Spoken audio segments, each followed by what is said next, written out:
இந்த பேப்பர்ல 5 போலீஸ்காரன் பேர் இருக்கு. இவனுக்கு தலை கொண்டவனுக்கு லைஃப் டைம் செட்டில்மெண்ட். என் சரக்கு என் கையில் கிடைச்சுன்னா உன் கவர்மெண்ட்டுக்கு நான் வரத்தேன். என் கவர்மெண்ட் என்னால் உருவாக்க முடியும்.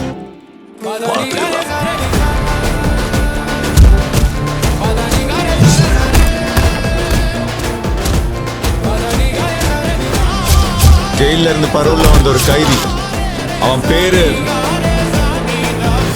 ரோலக்ஸ்.